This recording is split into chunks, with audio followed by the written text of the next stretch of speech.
J'ai participé à la compétition la plus importante de ma vie. Ce 6 septembre 2024, j'ai participé au championnat du monde junior, qui était d'ailleurs mes derniers championnats du monde en tant que junior, étant donné que je sors de cette catégorie d'âge. L'objectif était la médaille d'or, j'ai tout donné ce jour-là, et je vais vous raconter point par point les étapes qui ont constitué ma préparation et comment est-ce que ça s'est passé pendant le jour J. Alors petit retour en arrière, pour ceux qui n'ont pas vu ma vidéo des championnats de France, c'est le moment. Pour être envoyé au championnat du monde, faut être champion de France. Ma dernière compétition était les championnats de France junior, qui avaient eu lieu en avril, où j'avais été vainqueur avec 802,5 kg de total. Un total qui a suffi pour être champion de France, mais qui n'était clairement pas suffisant selon moi, étant donné que ces dernières années, mes performances étaient un peu en dents de scie en compétition. C'était toujours assez suffisant pour gagner, mais c'était jamais assez suffisant pour me satisfaire. Donc en venant sur ces championnats du monde, je voulais marquer le coup avec une grosse préparation et un total qui surpassait tout ce que j'ai pu faire dans mes dernières compétitions et qui surpassait carrément mes attentes, quoi. J'ai donc décidé de mettre pas mal de choses en place afin de changer mon état d'esprit, changer ma façon de m'entraîner et changer mes résultats sur le plateau. Alors le premier point, ça va être au niveau du poids. J'ai fait la première sèche de ma vie. En arrivant au championnat de France d'avril, j'étais arrivé à près de 96-97 kg sur la fin de ma préparation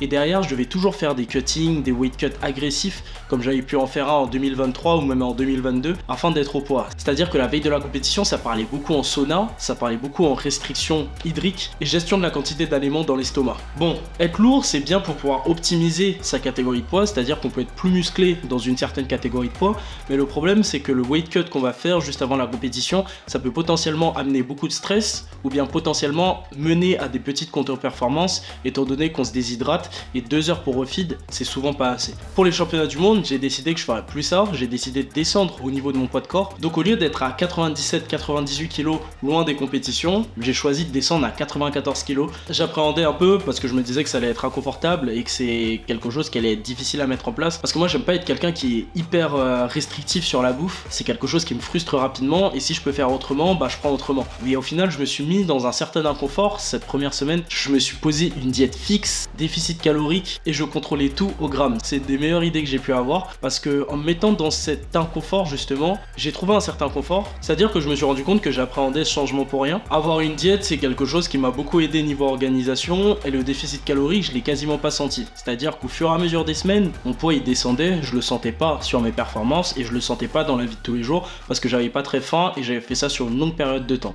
Donc j'ai perdu 3 kilos très facilement en arrivant sur cette compétition et ça s'est senti le jour J. Pour être au poids le jour J, j'ai pas eu à forcer. Le fait même d'avoir une main plus stricte sur mon alimentation m'a permis d'avoir une bien meilleure récupération et d'avoir un bien meilleur transit et derrière ça se répercute sur l'entraînement parce qu'on est beaucoup plus à l'aise quand on pousse. Au niveau de l'entraînement, je l'avais déjà expliqué au travers des vlogs, j'ai fait les championnats de France, puis j'ai décidé de partir en vacances afin de pouvoir récupérer physiquement et mentalement. C'est quelque chose qui m'a énormément motivé dans cette préparation. En partant en vacances dans mon pays d'origine, j'ai pu me rendre compte de la misère que certains vivaient. J'ai pu réaliser la chance que j'avais d'avoir ce train de vie là et j'ai pu réaliser la chance que j'avais d'avoir un certain talent et je me disais que si j'ai un certain talent et que si j'ai un certain cadre de vie, je peux pas me permettre en fait de pas exploiter mon potentiel à 100%. En fait, on a tous nos axes de motivation, on a tous nos raisons, mais vraiment ce voyage au Ghana il a changé ma façon de voir les choses sur pas mal de points et je pense que c'est une des meilleures décisions que j'ai pu avoir dans ma vie de retourner dans mon pays d'origine en étant à l'âge adulte. On se rend compte que certaines personnes ont une histoire bien différente de la nôtre et beaucoup moins de moyens que nous et pourtant ils se donnent 1000 fois plus pour pouvoir atteindre leurs objectifs. Si je suis là avec mon appartement, mon confort, ma voiture etc,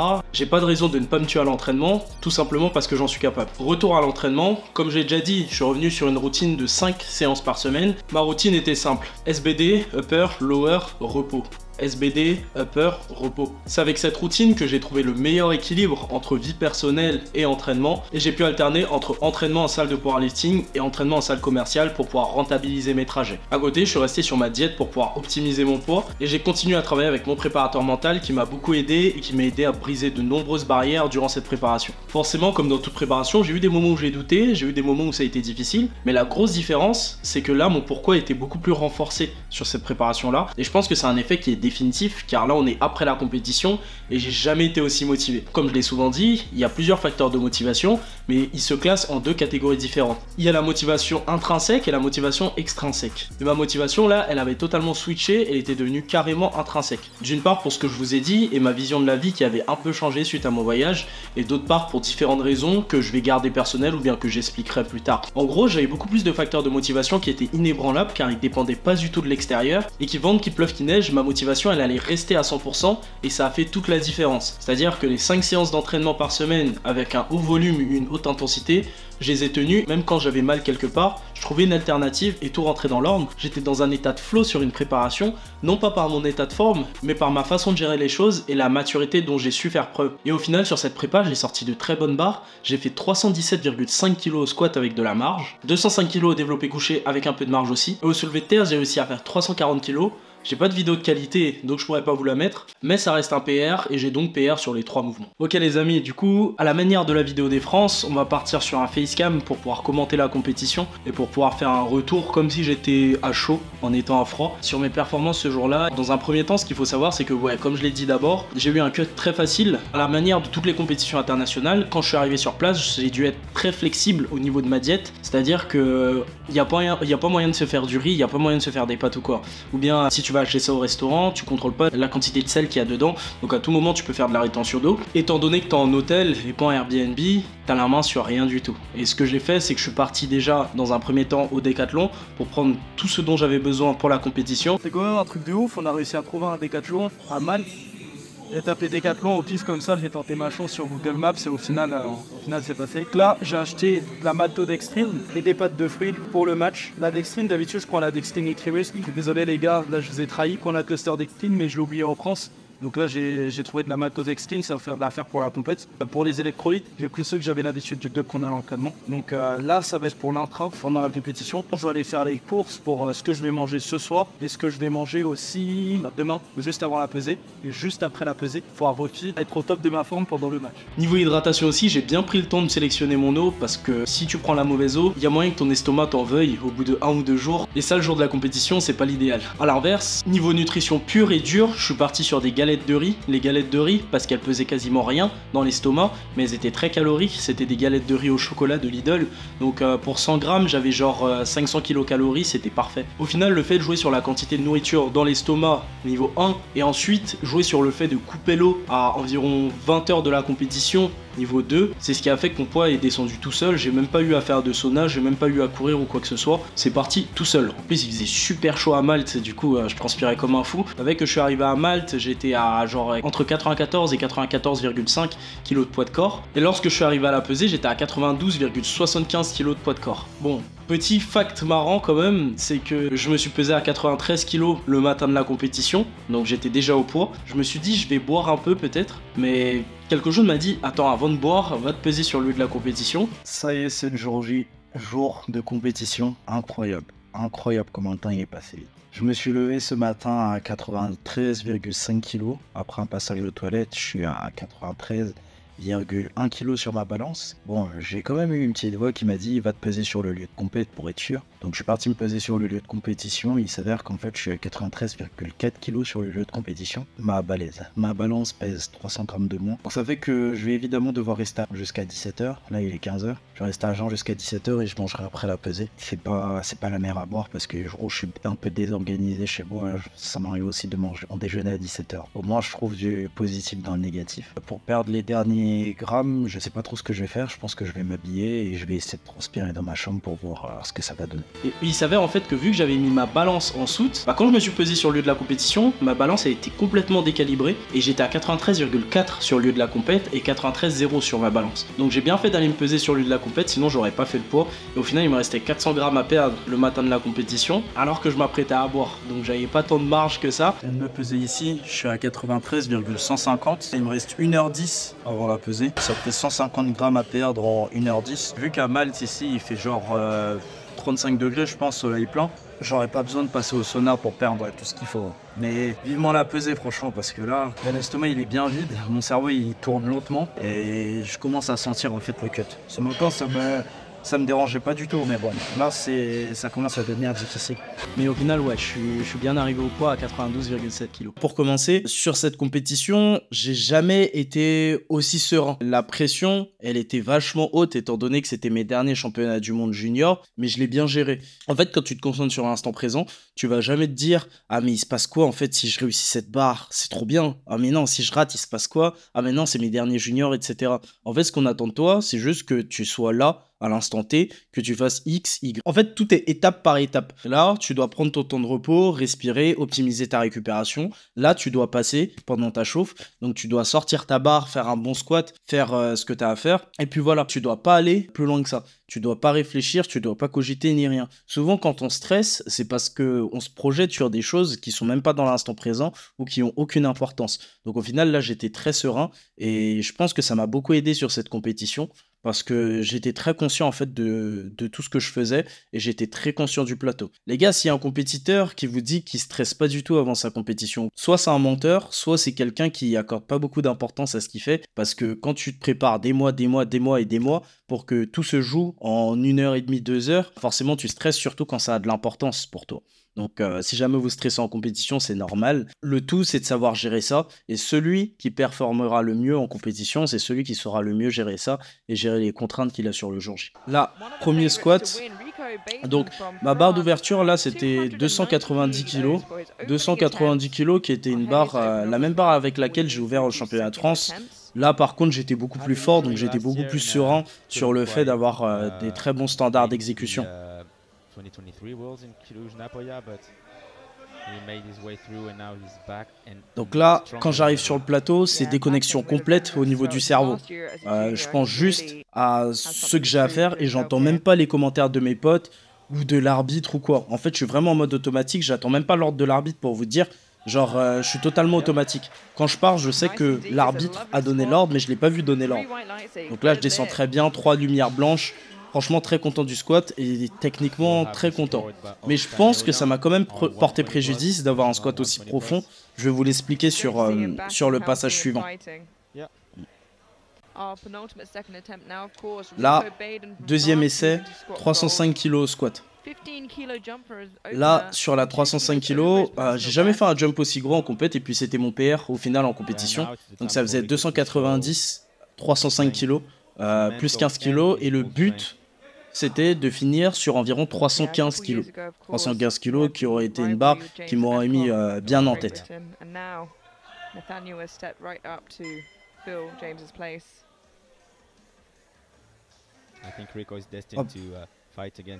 Là, quand je la sors, c'est hyper lourd, mais j'arrive quand même à bien me stabiliser. Et quand je lève la tête, je me dis je l'ai. C'est bon, je l'ai. En fait, quand je sors ma barre, à chaque fois, je sais si je les ai ou je les ai pas. Et là, je me suis dit je l'ai. Donc là, j'appuie, mais c'est tout de même moins profond que la première rep. Et au final, c'est pour ça, je pense que j'ai pris des lumières rouges. Donc là, j'ai cuté un peu plus la depth parce que j'étais énormément descendu sur ma première. Et quand on descend, on voit que... En fait, elle est bonne dans le principe, quand on regarde comme ça, parce que le creux de la hanche est en dessous de la tête du genou. Mais je pense que je me fais punir parce que la première était basse et la deuxième, elle était beaucoup moins basse, mais elle était toujours bonne. Et je pense que c'est sur ça que je me suis fait punir. Parce que quand on regarde les autres compétiteurs et je compare sur le haut standard du jour, il y avait des compétiteurs qui descendaient pas autant, qui au final n'ont pas pris les lumières rouges. Donc je pense que c'est cette différence-là qui m'a porté préjudice. Je me fais refuser la barre et là, ça me met mal pour la course, pour la victoire. Ça me met très mal. Donc au final, au lieu de faire le jump à 315, ce qu'on fait, c'est qu'on la joue safe et on remet 305 sur la troisième.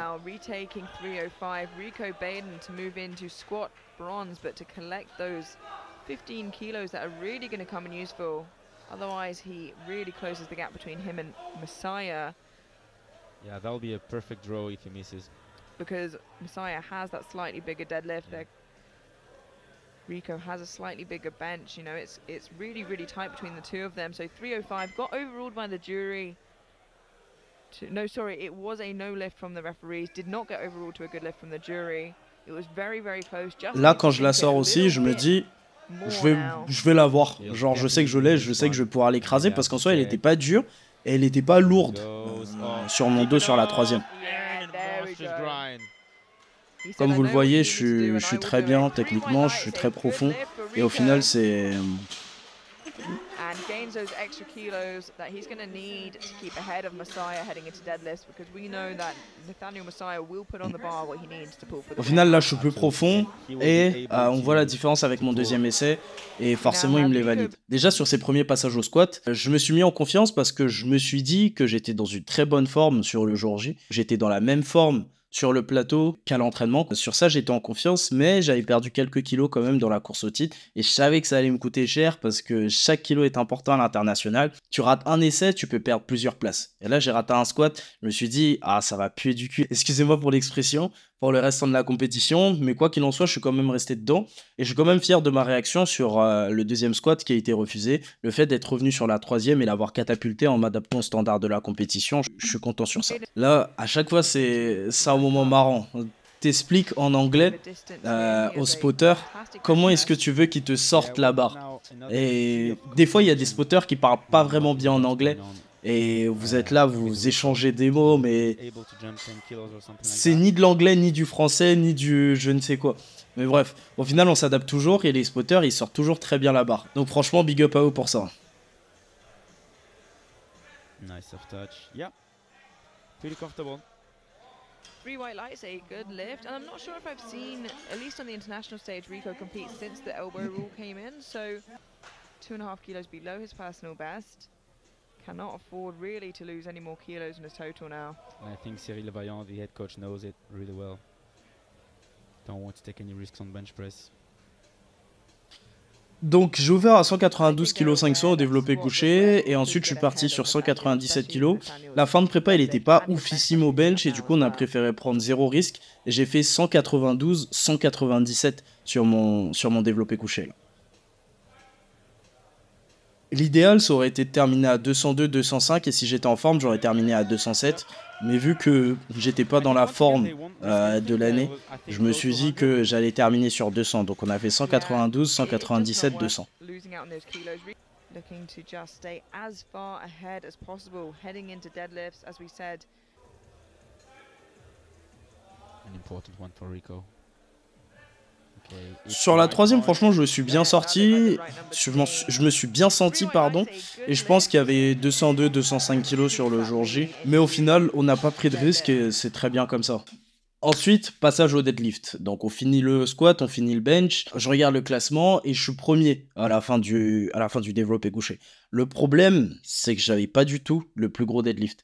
Donc il y en avait qui tiraient mieux que moi, mais qui pouvaient pas se passer devant moi au classement. Mais j'avais quand même l'anglais Nathaniel Massia qui était pas très loin derrière moi et qui pouvait me mettre genre plus 20 ou plus 30 au deadlift. Et c'est là que le match se corsait.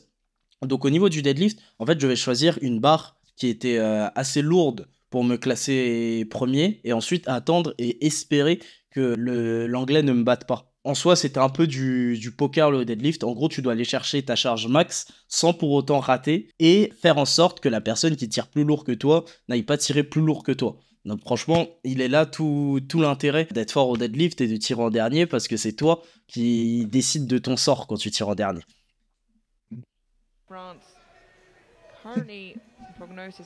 Là, opener 310 kg, dans la salle de chauffe, j'ai fait 290 kg, il est très bien monté. Et je me suis dit, aujourd'hui c'est mon jour.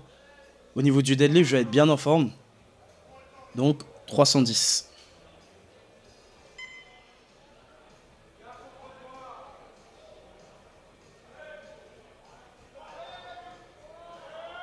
Là, la première 310, elle monte comme une barre à vide.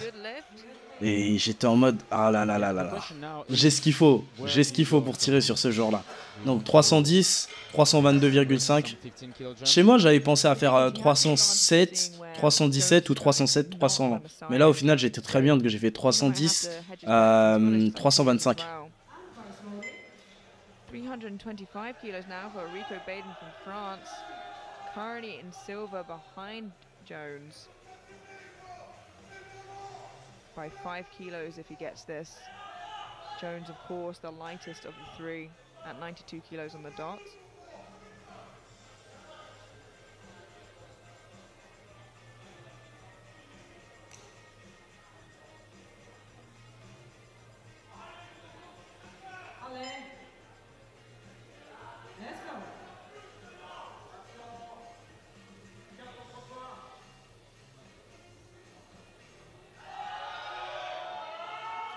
Et là, elle monte aussi tellement rapidement, je me suis dit, j'ai ce qu'il faut. Genre, je sais que je peux tirer pour la gagne. Je sais que si on me met 340 ou plus, je vais tirer ce qu'il faut. Et j'ai dit au coach de l'équipe de France, franchement, mets n'importe quelle barre, genre je la tirerai et je la montrerai. Je suis sûr de moi. Donc sur la dernière là, pour pouvoir passer premier, il me fallait plus de 340 kg. On a mis 342,5 kg, qui est mon record personnel. J'ai jamais mis cette barre, j'ai jamais frôlé cette barre à l'entraînement. Et franchement, la barre, je pense qu'elle m'aurait beaucoup impressionné à l'entraînement. Mais là, en fait, j'étais tellement dans une mentalité, faut aller chercher ce qu'il faut être un battant, faut être un guerrier. C'est mon dernier titre, enfin c'est mon dernier championnat du monde en junior. Faut que j'aille chercher ce qu'il faut et je vais aller chercher ce qu'il faut.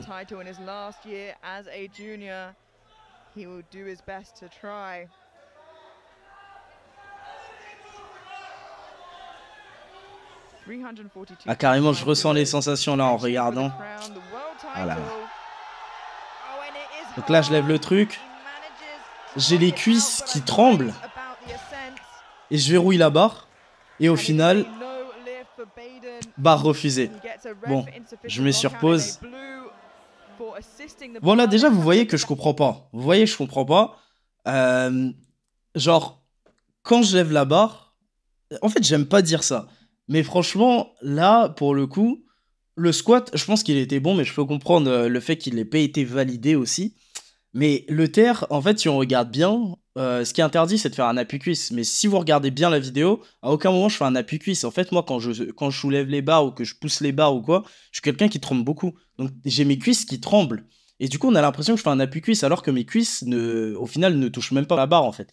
Et la barre ne prend pas d'à-coup, je m'appuie pas sur mes cuisses. Donc, je me prends un carton pour appui-cuisse, et je me prends un carton pour manque de verrouillage. Le coach, il va au jury, et bah du coup, apparemment, je suis pas verrouillé. Et franchement, je pense que je pouvais pas être mieux verrouillé que ça. Mais bon, au final, ce que j'ai envie de dire, c'est que mon standard de lifting, pour faire l'anglais un peu, il était pas à 1000%. Et c'est ça qui est vraiment dommage. Mon standard de lifting, il était pas à 1000%. Et ça fait que j'ai donné des raisons aux arbitres qui faisaient qu'ils pouvaient m'invalider des lifts. Donc quand je dis ça, c'est que la logique que je retiens, c'est qu'il faut que j'ai une meilleure technique pour pouvoir être meilleur en compétition et me faire valider 100% de mes lifts. Là, le problème, j'ai envie de dire, c'est pas les arbitres, c'est moi qui ai attendu le bâton pour me faire battre parce que je devais être parfait et au final j'ai laissé une part d'inconnu. Comme je l'ai toujours dit via mes vidéos YouTube, les gars, quand vous poussez, faut rien laisser au hasard. Genre vous devez pas vous dire c'est moyen mais ça peut passer. En fait, faut toujours être à 100%, faut toujours être irréprochable et c'est ça qui fait que vous êtes un vrai professionnel. Là, avant la compétition, je me trouvais irréprochable sur les 3 lifts, mais derrière ça a pas suffi en fait. Et je sais qu'il y a certains poids sur lesquels il va falloir que je bosse quand je suis à 100% sur mes lifts et c'est quelque chose que j'ai déjà appliqué là à l'entraînement sur ma reprise.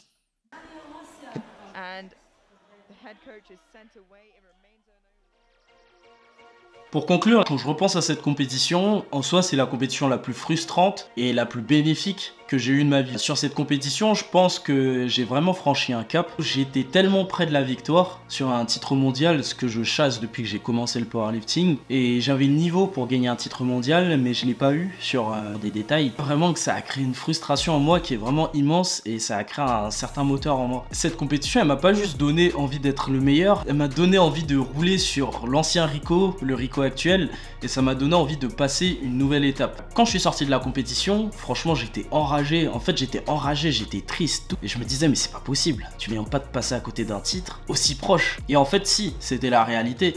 Et ça crée une certaine motivation. Je pensais qu'elle allait être vraiment à court terme. Vous savez, vous faites un truc, vous êtes dans le déni, et après vous avez la rage, après vous l'acceptez, après vous passez à autre chose et vous rentrez chez vous, vous êtes abattu, au final vous faites rien. En fait non, ça a créé comme une quête secondaire dans ma vie et là j'ai envie de me dépasser, j'ai envie de me transcender pour plus avoir eu ça et aller chercher une certaine vengeance sur cette compétition. Maintenant les choses elles vont être différentes. Dès le début de la saison 2025, je vais afficher un tout autre niveau. En fait étant donné que l'année 2023 avait été catastrophique et que j'avais pas réussi à choper d'élan, sur le début de l'année 2024 j'ai eu du mal à me relancer. Là j'ai fait une vraie prépa, je sais ce qu'il me faut pour progresser, je sais ce qu'il me faut pour retrouver l'élan que j'avais en 2021-2022 et justement c'est cet élan que j'ai retrouvé. J'ai pu sortir 830 kg de total en ratant certains essais, en ayant énormément de marge sur mes 3 mouvements et je sais que 830 kg c'est ma marge vraiment basse. Sur ma prépa, si on fait le total, j'ai sorti 862,5 kg et je sais que je peux sortir bien plus en compétition aujourd'hui. C'est le moment de passer à un niveau supérieur et dès le début de la saison 2025, je vais montrer un tout autre niveau sur les plateaux.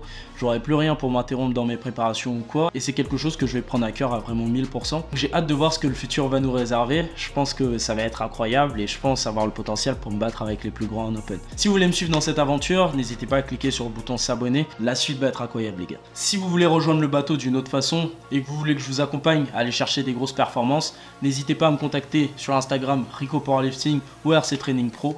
On pourra débuter un suivi ensemble et je vais tout faire pour vous transformer en machine. Si vous voulez en apprendre plus sur la force et vous coacher de manière autonome, n'hésitez pas à rejoindre notre formation du 27 octobre. Le lien est dans la description. Merci d'avoir regardé cette vidéo. C'était Rico et moi je vous dis à la prochaine pour une prochaine vidéo. Ciao.